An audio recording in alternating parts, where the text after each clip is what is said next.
प्यारे विद्यार्थियों, शिक्षा संयोग कार्यक्रम में मैं हिंदी शिक्षक श्रीमान प्रभात कुमार जना आप लोगों का स्वागत करता हूं।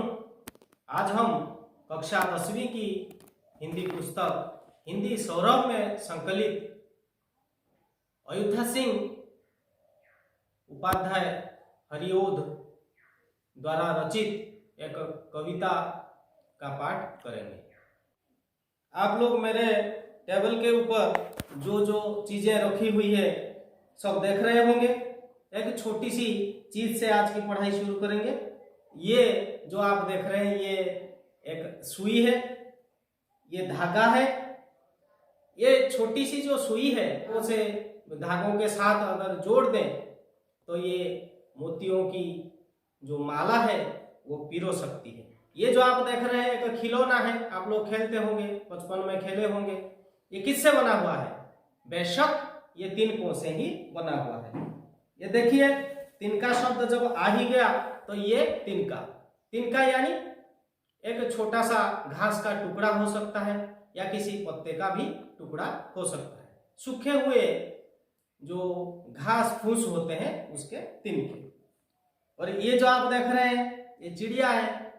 ये चिड़िया अपना घोंसला किससे बनाती है? ये तिनकों से ही बनाती है। और आप सोच रहे होंगे सर ये हेलमेट लेकर कहाँ चले आए? हेलमेट का जो ये शीशा देख रहे हैं इसको बंद कर दो। ये किस लिए?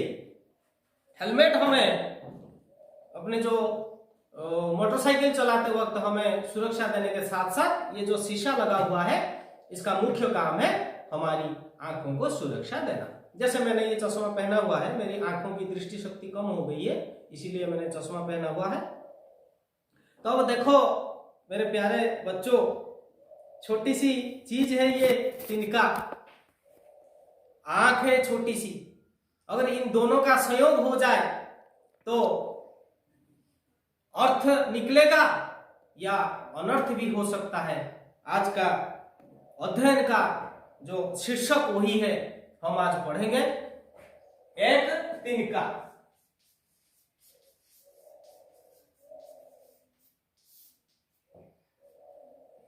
उसी पर आज हम चर्चा करेंगे। छात्रों, कविता वाचन से पहले कवि का जीवन परिचय से वाकिफ होना अत्यावश्यक है।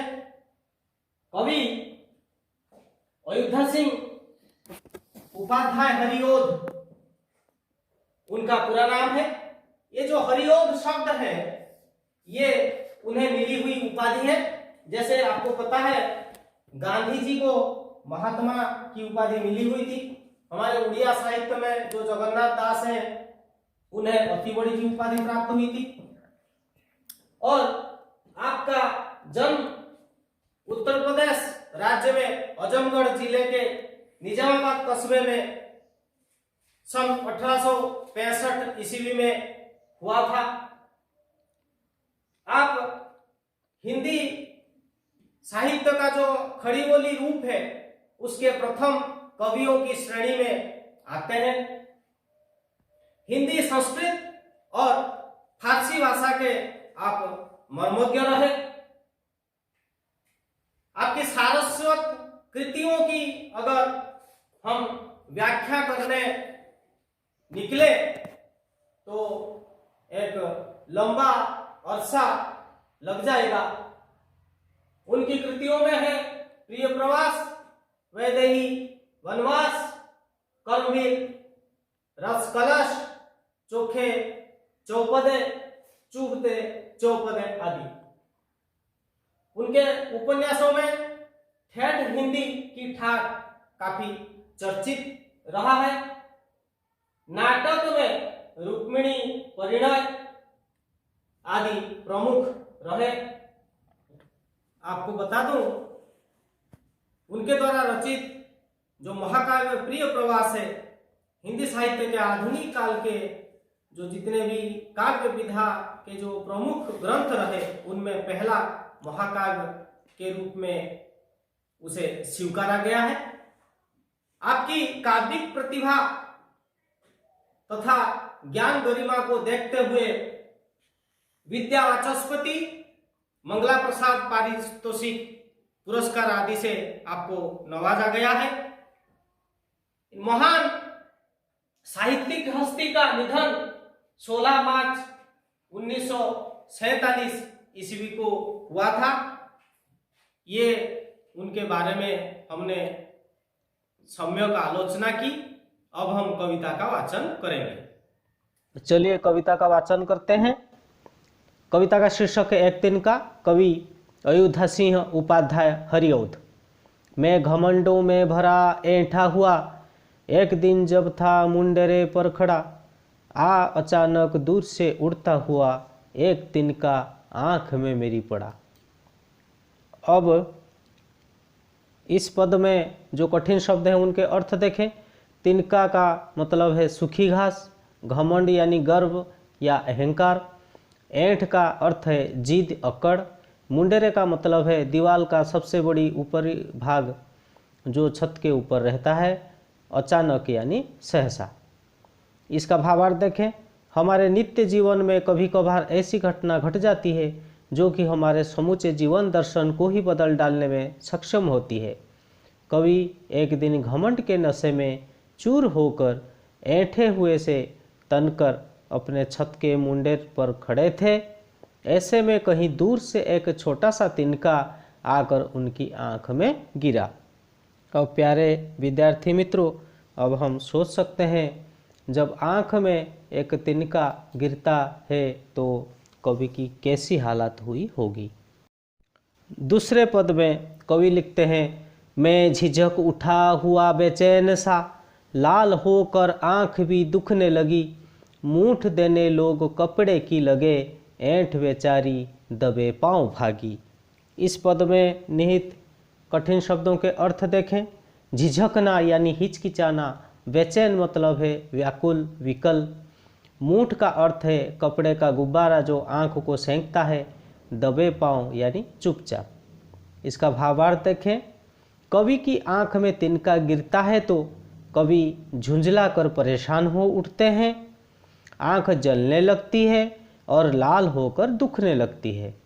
लेखक की ऐसी हालत देखकर लोग कपड़े की मूठ देकर उनकी आंखों को सेंकने लगते हैं कि शायद थोड़ा आराम मिले, पर दर्द कम होने का नाम ही नहीं लेता था। ऐसे में कवि के मन को घेरा हुआ घमंड यानी ऐंठ दुम दबाकर भाग गई थी। वे किसी भी तरह उस पीड़ा से छुटकारा पाना चाहते थे। तीसरा पद देखें। जब किसी ढप से निकल तिनका गया, तब समझ ने यूं मुझे ताने दिए, ऐंठता तू किस लिए इतना रहा, एक तिनका है बहुत तेरे लिए।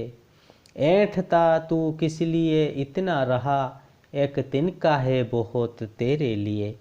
चलिए कठिन शब्दों के अर्थ जानें। ढब का मतलब है तरीका, रीति, ढंग। ताना का अर्थ है चिढ़कर कहना। इसका भावार्थ देखें। कवि की दर्द भरी हालत देखकर लोग कपड़े की मूठ के सहारे तिनके को लेखक की आंखों से निकाल चुके थे।